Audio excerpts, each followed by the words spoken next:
everyone, it's BDevine. I have to wait a couple of seconds because it tends to cut off the beginning part of what I'm saying. So hey everyone, it's BDevine of course, and welcome to this channel. I'm going to do some readings today for what's coming up in the near future. We have a full moon coming up here pretty soon on the 27th. So we will be going live. My husband and I are going to do some pendulum work with you all, and also you can ask questions about love and relationships. And we're going to talk about some of our own experiences with that too. So it could be interesting. So hopefully you will be able to join us for that. And anything else you need, please check out my new store, BDevineOnline.com, and also you will be able to get between 10 and 20% discount at my web store if you are a patron. And you'll also be able to use that discount at my other website, rockandgems.com, which is nearly ready to go. We have a few deliveries that need to be made. It has been slower around this time because of the weather, etc., especially what just happened in Texas too. So we're doing the best that we can to have it all out as quickly as we can for you guys as well. I want to make a video at some point about all the services that I offer. Also, this was a suggestion by one of my friends and clients, so I may do that so you guys can understand all of the energy that you will get, all the healing that you will get in this transference between us. Now, I'm going to use the Gilded Tarot for our readings. So I also am on rumble.com. I started to do that channel. I actually was trying to do a video for Rumble today and nothing was working out for me. So here I am now. I'm also trying to do a video here. So hopefully this is going to work as well. We're going to use the Gilded Tarot, and I'm also going to have a look at some tea leaf cards. We want to see what's coming up in the near future. Also, I'm going to be doing March forecasts coming up soon, and again Patreon are going to get the longer forecast, and I'll do flash readings for YouTube, etc. I appreciate all of your help and support by liking and commenting as much as you can. Even if you go onto all of my old videos and comments, I'd really appreciate it, just to help the algorithms, because it's been really difficult with YouTube, which is why I've had to go in these other directions. Anyway, there's a lot of strange energy going on right now. Many people are leaving other people's lives. Many people are shifting into these new dimensions. Many people are feeling vague and just like, where am I? All over the place. You may have had a lot of things going on with you physically. Our poor Pilot, if you know our dogs, Cisco and Pilot. Pilot was terribly ill. I didn't say anything to you guys, but he was terribly ill for a couple of days. And we think, judging by the smell of him, that he ate something dead. And it was like, basically the angels were just saying he's going to be okay. He's just got to get through this. And it was like giving him a certain amount of time. And it's like, if he's not better by this amount of time, he has to go to the vet. And I think he heard that. And he suddenly perked up. So it's been a little bit of a strange situation. And I know some people have had a lot of strange situations going on. Be careful of negativity as well coming at us. All right, so make sure that you're really protecting yourself. I do have a video on permanent shielding and protection, grounding, all that sort of stuff. And, you will be able to access some courses soon on, that kind of thing. Psychic attacks, spiritual mastery, Akashic records, past lives, therapies, all these different types of healing that I have on offer as well. So look, there's a lot of information out there for you. Make sure that it's sitting with your heart space in the right way. If something's making you feel nervous, you're really not sure about it, be careful how you proceed. All right, there's always a good way. Whenever you're nervous about something, there's always something behind that energy in itself. Okay, so I've been making some oil blends and things and using them, so maybe you can see quite a lot of brightness in my face. because I'm noticing it as I'm looking at the camera. I'm like, what? My face is kind of shining. I mean, I know it's definitely, it shines a lot, but it's sort of, it's like really shining. So I can't wait to make you guys some of these beautiful, abundant recipes. I also decided to make my own candles too. So I'm going to be doing that because it was too hard to decide between quite a few people that I know that are doing candles, and I didn't want to upset everybody. So I'm like, you know what, Bobby and I, we're just going to make them ourselves. So here we go. Let's start off with the tea leaf readings. Okay, let's just get some quick messages going along here. So let's ask it in this way. I'm going to ask, what's the theme? What's the theme? First thing is spiritual love with the lily. We're getting a lot of that right now. God, spiritual development, great enlightenment, awareness, and understanding from the torch.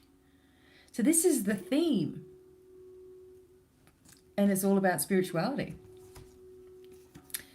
And for some people, the seahorse comes up with family matters. The fourth card is the pail, time to get out of a situation. Everybody knows what situation they're in for themselves. The egg, success assured with good plans and hard work. And victory in some endeavor. Okay, this is important to remember. So for our sort of like theme, it's all about spirituality, spiritual development, spiritual love. We love this. Time to get out of anything that's negative for you. Family matters, success assured. And then we got the victory card as well. There's something happening behind the scenes. There's something happening on a greater, spectrum, I guess, than what we are focusing on in the mundane. Many of us are shifting our energies into the newer dimensions. Okay, and you will feel different sensations when that's happening. So for example, cold and flu symptoms, sore throat, runny nose, sneezing, like allergy symptoms. You may feel extremely tired or extremely hyperactive. There may be problems with people's eyes and blurred vision. There may be problems with hearing, or you can hear a lot of whistling going on, etc. You may feel like you don't remember what you did 5 minutes ago. Maybe difficult to put sentences together. So my voice, etc., starts to change, or I start to stutter a little bit, or I can't get a train of thought when there's an influx of information. This has been happening for me. I'm like right on the edge of sharing some kind of breakthrough with you guys. And I've been going back over some pretty old books and things. So for example,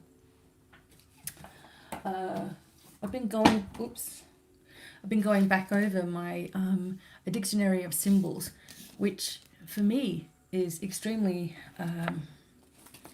I love this kind of stuff. This is written in the 1960s, and actually when I was beginning my journey with my spirituality, I used to look up superstitions, symbologies, different kinds of knots, and just I guess it's strange stuff, because there was something that it triggered some sort of memory inside of me, and it just made sense. It was like, this is so exciting, kind of stuff. So for example, if I'm going to take these two particular cards, both of them were focused on spirituality. So if we focus on the lily, I'm going to look up the symbolic energy of the lily. I found this book at the Salvation Army. See, okay, so the lily. Okay, so it just takes a little second. It takes a second for Becky to get it going. Okay. Okay, so where's the lily? We got the lotus. No, okay. There it is. Okay, so let me tell you about the lily. an emblem of purity used in Christian and particularly medieval iconography as a symbol and attribute of the Virgin Mary. How's that? It's often depicted standing in a vase or jar, which is in its turn a symbol of the female principle. So Felix de Rosnay in Regression, le symbolisme de Paris, okay, it was a book, points to the connection between the fleur-de-lis. Now, the fleur-de-lis has another symbolic meaning. We won't go into that right now. In respect of the see the words. This is symbolism of its form, and the chrism or cross of St. Andrew, intersected by the roe, and the ancient cross of the Edouin Gauls, a cross with a vertical line traced through the center, which is quite clearly a symbol of inversion. It was worn on the sword guard. The lily in Byzantium and among the Christianized Franks was a sign of royalty. So, I'm a very good retainer of information. So, for example, if you saw the lily or the lily flower come up and you're doing readings or something, if you have a good memory, you could be like, okay, this is a sign of a symbolism. The symbolism was like royalty. Okay, it was actually also talking about the Virgin Mary. You know, it was talking about Mother Mary, which is interesting because that was one of the choices I gave today as a webinar subject for everybody on Patreon. So there was an energy of Virgin Mary with the lilies, the purity, right? The innocence. So it's really interesting. I mean, this is obviously deep, but let's go on to the torch. Okay, this was also something in the tea leaves that represented spirituality. So I know I'm getting, well, we like this sort of stuff, don't we? I mean, you wouldn't be here if you didn't like this sort of stuff. Unless you just wanted to be here to, I don't know, pick on me or something. Whatever. At least you're leaving someone else alone if that's what you're doing. Okay. Torch. Now, hopefully there's a torch in here after all of this. I'm pretty sure there is. Okay, so before the internet, obviously, we all had books. And I still want my books around. All right, so the torch energy here, identified with the sun. It is a symbol of purification. There's that word again. Through illumination, right? It was the weapon wielded by Hercules. See? Did you know this? Against the Hydra, which is a many-headed dragon, snake kind of thing. Its fire cauterizes wounds, right? We know that, you know. It's a great thing to know as well. It occurs in many allegories as the emblem of truth. So here we go. The torch here, spiritual development, great enlightenment, awareness, and understanding. Understanding all these truths. Okay, I think I need to go through all of these. Why not? See if we can get a little bit deeper into the tea leaves. How's that? Okay, so seahorse. I wonder if my book has something about the seahorse. And there's, you know, I'm saying the ABCs in my head so I can get to the seahorse. A, B, C, D, E, F, G. Don't we all do that? I wonder. Okay, seahorse. Yeah. It's really interesting. Doing this kind of thing, looking up these different symbols of these different things, it's going to get you smart. I know my voice sounds really strange today. I don't know why. Okay, I'm just going with it. Okay, seahorse.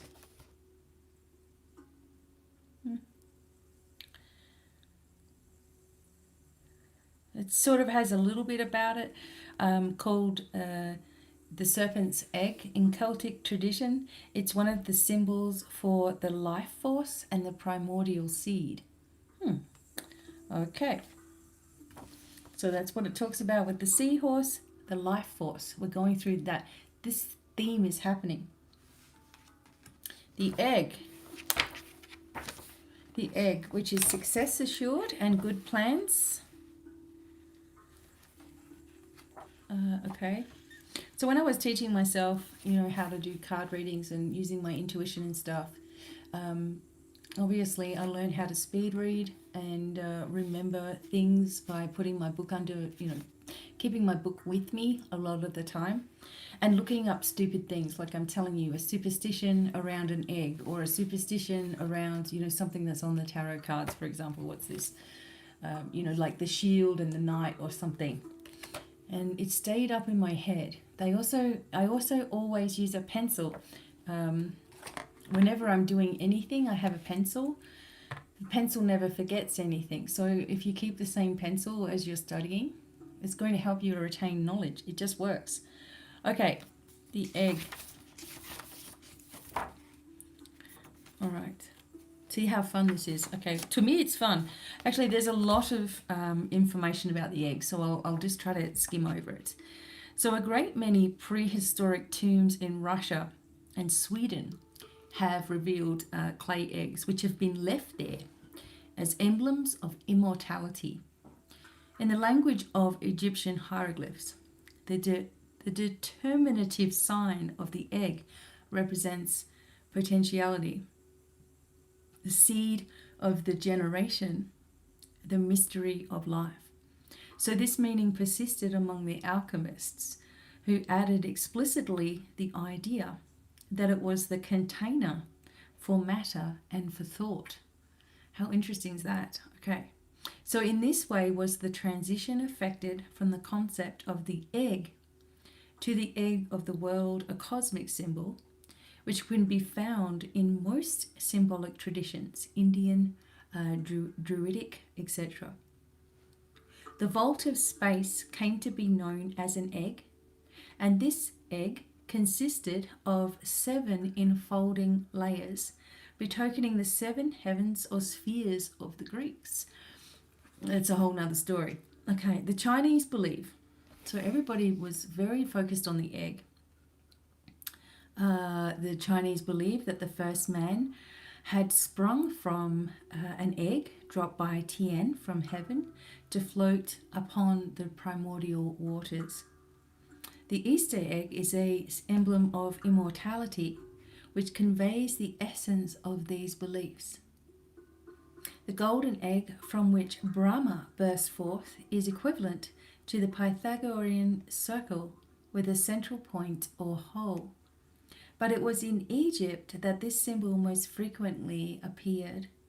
Egyptian naturalism, the natural curiosity of the Egyptians about the phenomena of life, must have been stimulated by the realization that a secret animal growth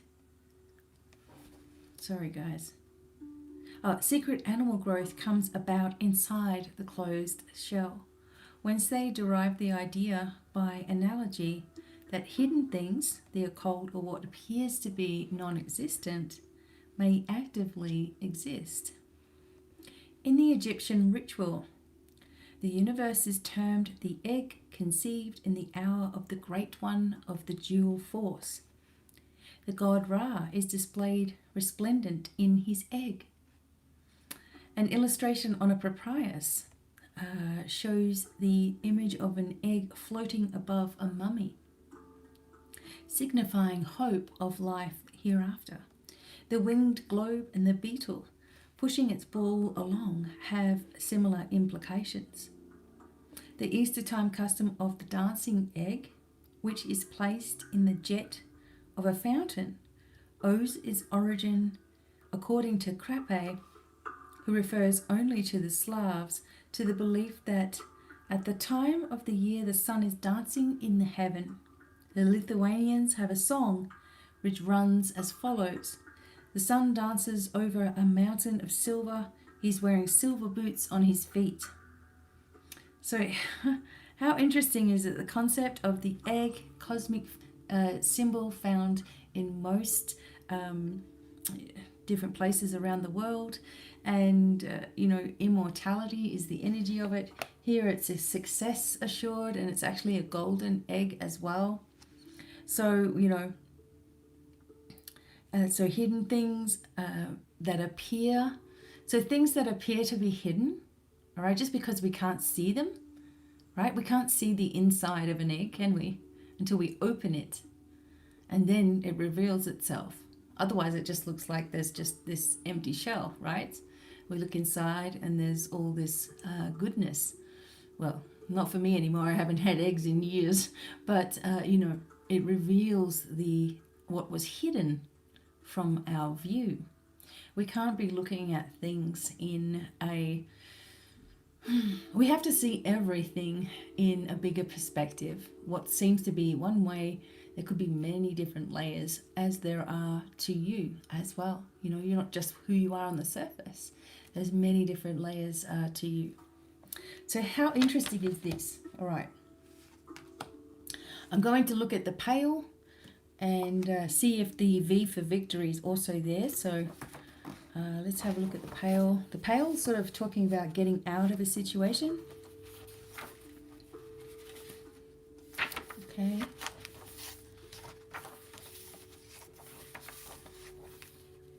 I knew when I got this book, I was like, this is going to tell me a whole lot of stuff. And it's always on my desk. Okay, pale. I'm actually reading about 4 or 5 books at the moment. All right. A, B, C, D, F, G, element of P. There it is. I know by saying stuff, I'm not the only person that does that.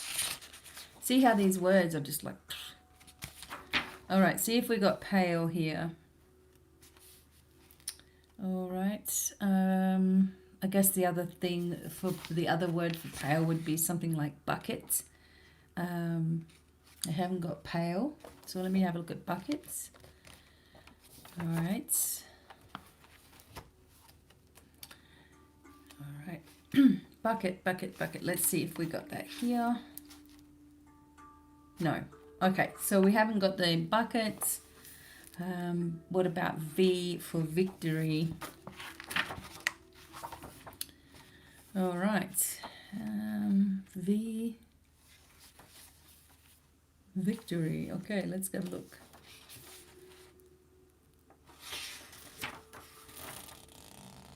Well, victory. All right, let's read this last one. So the crown as an expression of fulfillment and the palm in the sense of elevation and exaltation are the two outward attributes of victory. When victory is personified as a winged figure, it's not really a winged figure, the allusion is to its spiritual worth. Whether, as in the Mithraic mysteries, the victory is over the bull, or whether it's over the dragon or some other such monster, as in the exploits of Hercules, Perseus, Bellerophon, and St. George, significance of the act of conquering lies in the disarming of the adversary and his subjugation to the will of the victor. In addition to the objective and cosmic sense of victory, there's a psychological implication.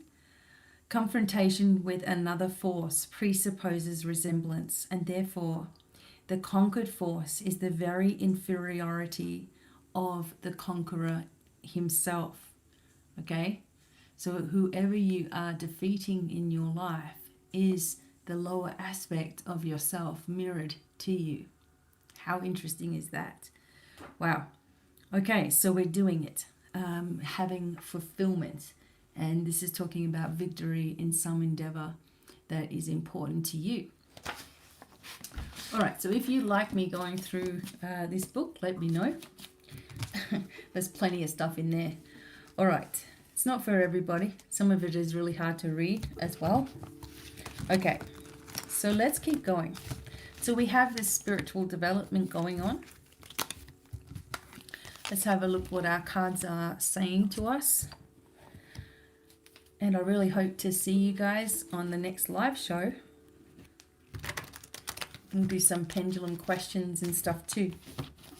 I actually have these amazing pendulum boards that I will have at the store. They're just so awesome. I can't wait to show them to you when they arrive. Okay, what is it that we need to know? We're in our spiritual development. That was the theme. Okay. All right, everything feels slowed down, just so you know. You're probably going through this as well.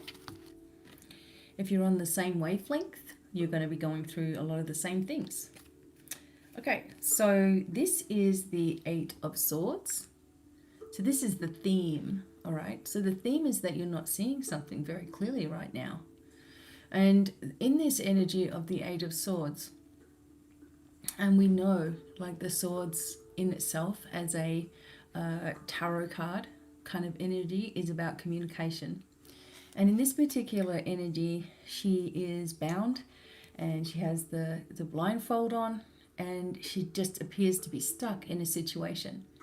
Now, this particular energy is showing you that you have a way out of a situation right now, all right? And just because you can't see it right now doesn't mean that it's not there. The Eight of Swords is coming after a time of the Seven of Swords, obviously, and just before the Nine. So if we're looking at the 8, this may be your lucky number or something, you know, for some of you guys as well.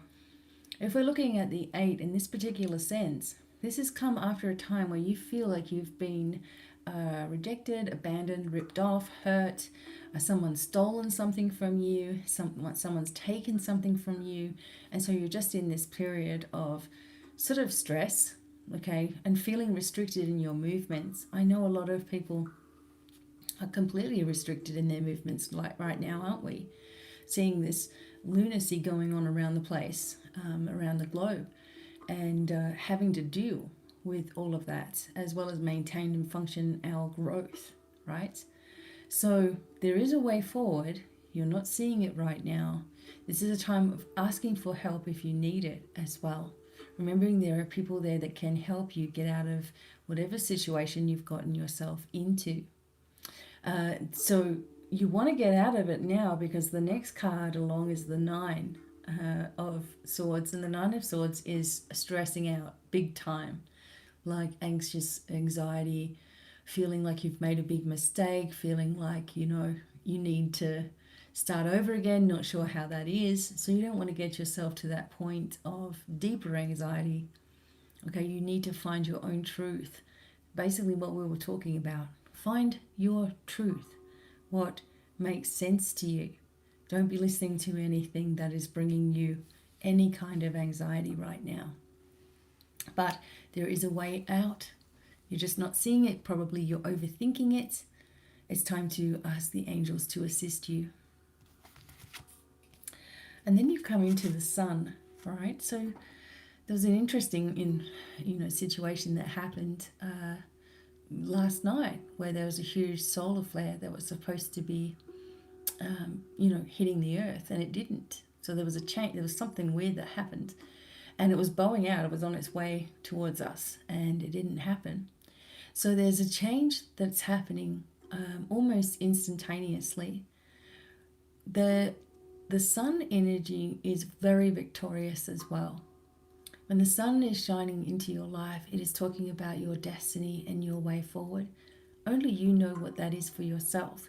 You don't have to explain yourself to anybody else or justify your actions. You just have to keep on moving forward. The Sun can indicate that after you get past this section where you're feeling, maybe you already have got just through this, where you're feeling bound and restricted, you move into this brand new direction, which is a lot easier for you and your spiritual growth as well. There are a lot of people out there at the moment that are instilling a lot of fear in people as well. Even readers and things like that are freaking everybody out. Okay, just be careful.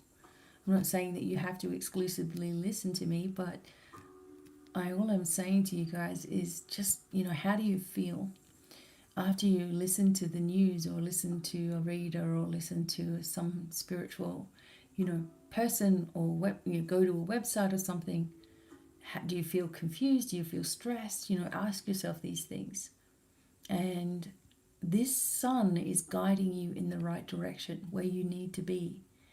You know, it's different for everybody. All right. So every person is trying to find their destiny rather than allowing their destiny to open up to them. Okay. So don't rush forward into something, but allow something to make its way, open its way towards you as well.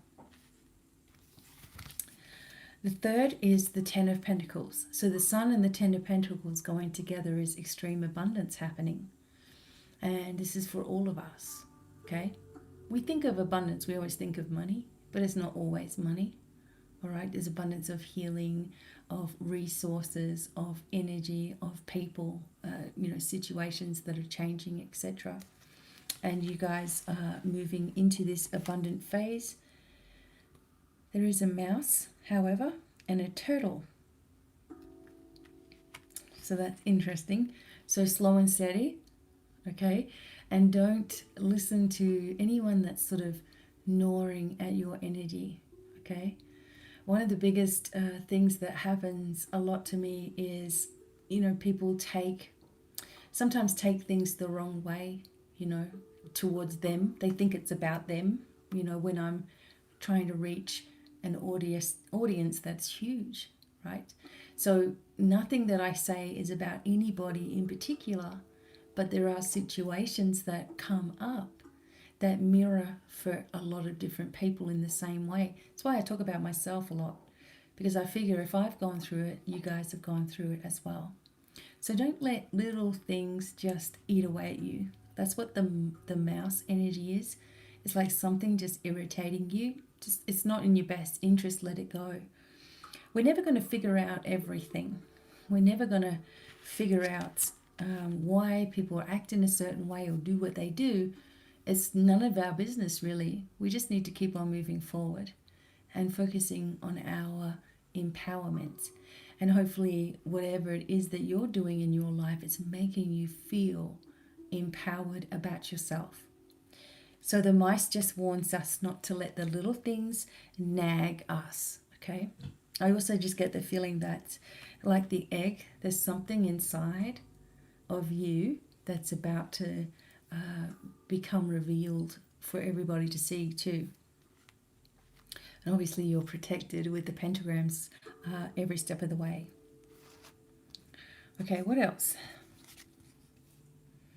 And we have the King of Swords. So this is an authority card as well.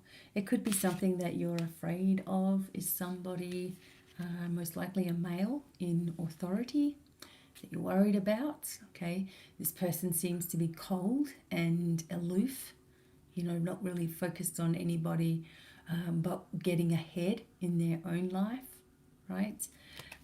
It also is an augury for you to actually take on some of these attributes, not the selfishness and all that sort of stuff, but the focusing on where you're going, like we were just talking about, allowing yourself to shine, how you need to shine in a way that's relevant for you, not focusing on anybody else's crap, really. It's not worth it, I'm telling you now, to try to figure out anybody, right? Try to work out why you've been treated in a certain way, or why someone, is not in your life anymore, or why your parents are the way that they are, or why a friend is being distant, or, why your brother and sister are not talking, or why your kids are fighting. These are just all examples. There's just no point trying to figure out. You just won't get an answer. Or you won't get an answer that you're happy with or satisfied with. So you just keep going, okay? The truth always reveals itself, not in the way that we think, in other ways that are right for us, in ways that make us go, oh, God, that's why that had to happen. Or that's why that was happening to me. Or that's why I felt that way. I was shifting, I was changing, my destiny was opening up in front of me.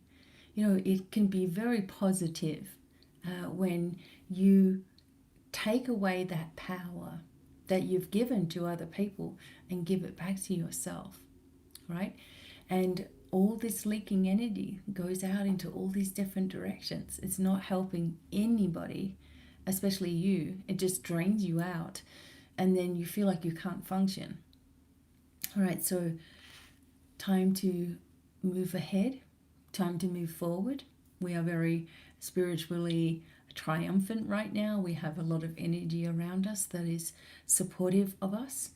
And just funnily enough, when I was looking at the book of symbols, the sword kept coming up too. So because we have two cards that are the swords, I'm just going to read the swords in here as well. And then I'll let you guys go. Okay, so of course now I've said that. W, X, Y, Z. Okay. Okay, the sun as well is in my face right now. So that's kind of long, so we'll leave that. All right, so the sword. Okay, the sword is the essence composed of a blade and a guard. It is therefore a symbol of conjunction, especially when in the Middle Ages it takes on the form of a cross. Right, interesting. Among many primitive peoples, it was this object of much veneration. We had the lily as the cross and Mother Mary, right? Now the sword has come up here. So among many primitive, okay, so the Scythians used to make an annual sacrifice of several horses to the blade of a sword, which they conceived as a god of war. Similarly, the Romans believed that iron, because of its association with Mars, was capable of warding off evil spirits. The belief still persists in Scotland. Founders of cities in the ancient Cheking tales of China wear swords. As a religious symbol, it is still in use as part of the ceremonial dress of Oriental bishops. Its primary symbolic meaning, however, is of a wound and the power to wound. How's that? And hence of liberty and also strength. Schneider has shown that in megalithic culture, the sword is the counterpart of the distaff, which is the feminine symbol of continuity of life. The sword and the distaff symbolize respectively death and fertility, the two opposites which constitute the basic symbolism of the mountain. Gosh. Okay, so furthermore, given the cosmic sense of sacrifice, that is the inversion of the implied realities of the terrestrial and celestial orders, the sword is then seen as a symbol of physical extermination and psychic decision, as well as of the spirit and the word of God, the latter being a particularly common symbol during the Middle Ages. For some reason I need to read this whole thing to you guys, so I'm going to. Won't be much longer. In this connection, there's attention to the interesting relationship between the English words sword and word. There can be no doubt that there is a sociological factor in sword symbolism. Since the sword is an instrument proper to the knight, who is the defender of the forces of light against the forces of darkness.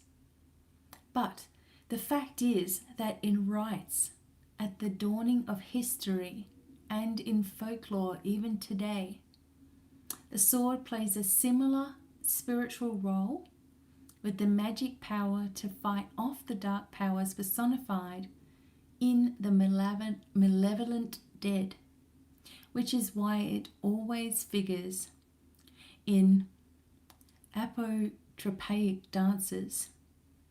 When it appears in association with fire and flames, which correspond to it in shape and resplendence, it symbolizes purification. There's that word again. Schneider bears this out with his comment that whereas purification goes with fire and the sword, punishment goes with the lash and the club. In alchemy, the sword is a symbol for purifying fire. This golden sword, Chrysor in Greek mythology, is a symbol for supreme spiritualization. I knew I had to read this. The Western type of sword, with its straight blade, is by virtue of its shape a solar and masculine figure. The Oriental sword, being curved, is lunar and feminine. Here one must recall the general meaning of weapons, which is the antithesis of the monster. The sword, because of its implication of physical extermination, must be a symbol of spiritual evolution, just as the tree is of involution, that is, the tree stands for the development of life within matter and activity. The dualism between the spirit on the one hand and life on the other is resolved by Ludwig Clagis for his part by opting for life. But Novalis has well expressed the contrary opinion with his observation that life is an infirmity of the spirit. It is a duality which is well illustrated by the opposing characteristics of wood, which is feminine, and metal. If the tree corresponds to the process of proliferation, then the sword represents the inverse. At least Conrad Digmuth's Selene was Garten, 1483, whatever that means, like many other similar works, has a 15th century illustration of Christ with a branch or a tree on the left side of his face, whereas symmetrically opposite there is a sword. This association of the sword with the tree is of great antiquity. We ourselves have seen a prehistoric Germanic relief depicting two figures, one being feminine and bearing a branch, see where this is going, the other masculine with a sword.